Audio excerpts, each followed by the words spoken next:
বন্ধুরা, আজকে আবার একটি ফাইবার কাটিংয়ের ভিডিও নিয়ে এসেছি।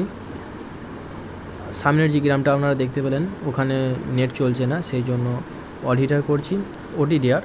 তো এই ওডিডিআরের কাজ কি, সাধারণত এই ওডিডিআর আমাদেরকে জানায় যে এক্স্যাক্ট কোন জায়গায় লোকেশন আছে, কোন লোকেশনে ফাইবারটা কাটিং হয়েছে।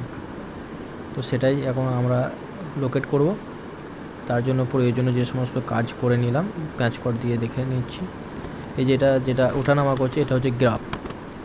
এই গ্রাফটা একটা লেজার, যে লেজারটা কত দূর পৌঁছাচ্ছে সেটাই অডিটার আমাদেরকে জানায়।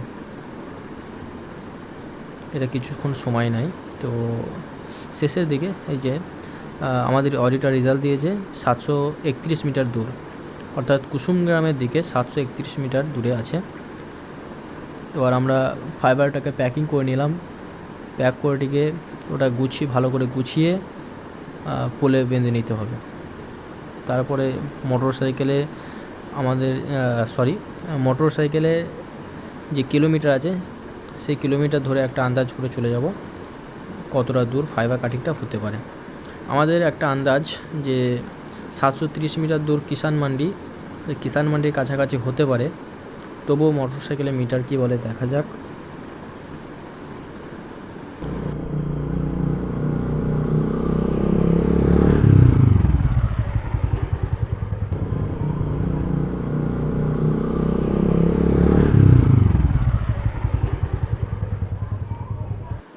কিষান মান্ডির কাছে টিজি বক্সের কাছাকাছি চলে এসেছি। এখান থেকে অনেকগুলি ফাইবার স্প্লিট হয়েছে। তো এই বক্সটাতেই আমাদের সন্দেহ হয়েছে। এই যে লতা পাতা দেখতে পাচ্ছেন, লতা পাতাগুলিকে সরিয়ে নিতে হবে প্রথমে। আর পিঁপড়ে থেকে বেশিরভাগ হয়। এই যে দেখতে পাচ্ছেন, যেটা আমরা খুঁজে পেয়েছি, পিঁপড়ে আছে ভেতরে। তো খোলার পরেই বোঝা যাবে এখানে কাটিং রয়েছে কি বা নেই।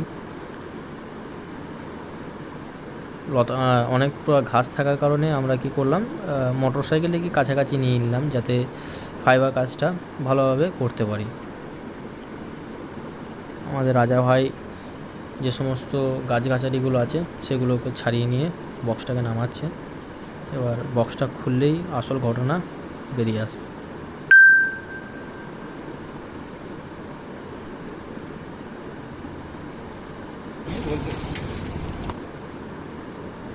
বক্সটিতে হাত দেওয়ার সাথে সাথে দেখতে পাচ্ছেন অনেক পিঁমড়ে বেরিয়ে এসছে।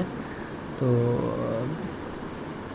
এই পিঁমড়ের কারণে আমাদেরকে অনেক সময় অনেক প্রবলেমে পড়তে হয়। বিশেষ যারা লাইনম্যান রয়েছেন বা কেবলের যারা কাজ করেন তারা জানেন যে পিঁমড়ে আর টিকটিকি এ দুটো আমাদের কত ক্ষতি করে। এই যে পিঁমড়ে দেখুন, সব পিঁমড়েতে ভরে আছে। আর হাতে কামড় খাওয়ার চান্স থাকে অনেকটা। তো সেই জন্য পিঁমড়েটা একটু চালিয়ে গেলে ভালো। তা সত্ত্বেও অতটা সময় না থাকায় আমরা তাড়াতাড়ির মধ্যে একটু করতে হবে, সেই জন্য ঝেড়ে নিতে হবে। বক্সটাকে প্রথমে আমরা ঝেড়ে নিলাম। তারপরে এই যে দেখতে পাচ্ছেন, এটা ওই গ্রামে নেট না চলার অন্যতম কারণ, পিঁমড়ে পুরো ফাইবার কোডটাকে খেয়ে ফেলেছে।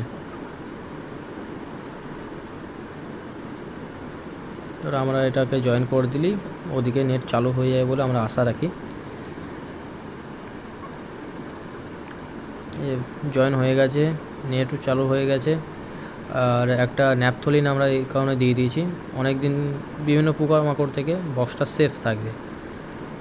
এরপরে অ্যালুমিনিয়াম বা ব্ল্যাক টেপ দিয়ে আমরা সব বেঁধে নেব।